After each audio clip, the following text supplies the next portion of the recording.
Shalom, kita bersyukur lagi ada di hari ini. Mari kita akan renungkan firman Tuhan. Kita berdoa. Terima kasih ya Tuhan atas nafas hidup yang masih Engkau beri. Karena itu kami mau memulai bersama dengan Tuhan dengan firman-Mu. Mohon hikmat dan pengertian Roh Kudus. Demi nama Yesus kami berdoa. Amin.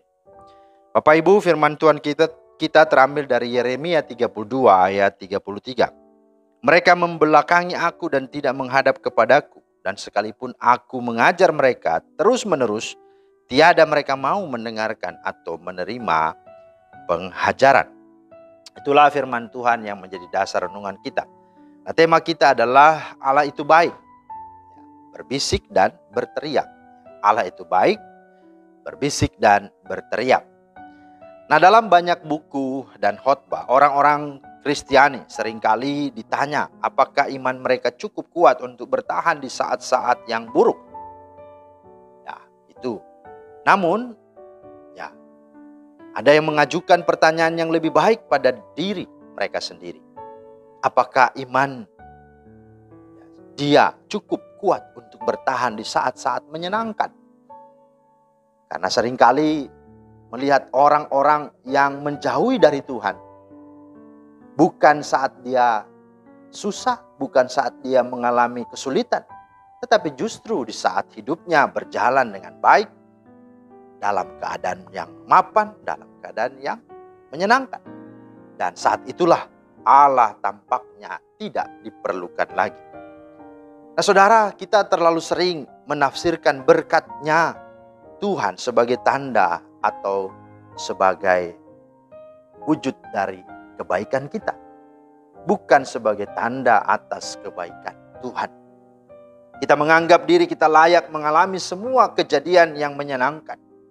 Namun, kita tidak dapat memahami bahwa Allah justru menyatakan dirinya melalui hal-hal yang baik dan juga adalah hal-hal yang mungkin buruk sekalipun dalam hidup kita.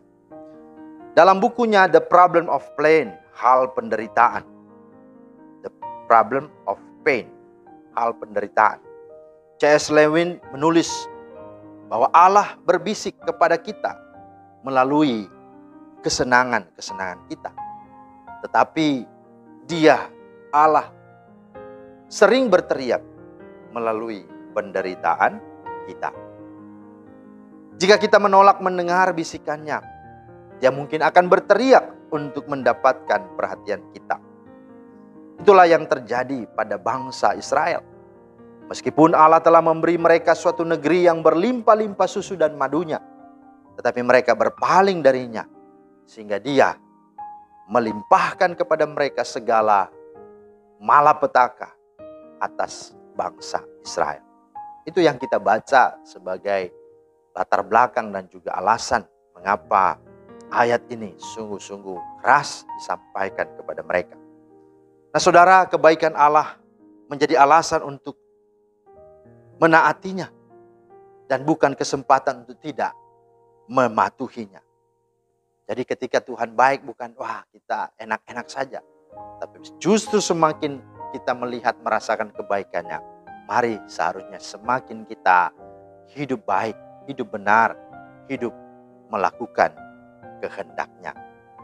Ketika kita sadar akan hal itu, maka hubungan kita dengan Tuhan tidak akan pernah lekang, tidak akan membuat kita lemah, bahkan akan semakin membuat kita kuat. Dan percayalah, di dalam dan bersama Dia tidak ada yang mustahil. Maka dengan Allah kita akan melakukan perkara-perkara yang gagah perkasa. Dan dengan Allah kita cakap menanggung segala perkara. Tuhan Yesus kiranya memeteraikan firman dan memberkati kita semua. Amin. Terima kasih Tuhan untuk firman-Mu. Mengajar kami Tuhan untuk sungguh-sungguh kami mengenal Engkau. Agar kami tidak memandang Engkau sebagai Allah yang baik hanya ketika kami mendapatkan dan mengalami kebaikan.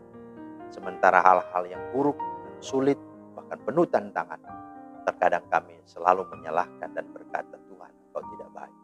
Tolonglah kami Tuhan, karena ada banyak hal yang kami tidak pahami dalam hidup ini. yang sesungguhnya hanya Tuhan yang tahu untuk bagaimana kami dekat dan melekat kepadamu. Demi Kristus kami berdoa. Amin. Demikianlah firman Tuhan hari ini, kiranya menjadi berkat. Selamat beraktivitas, Tuhan Yesus memberkati. Shalom.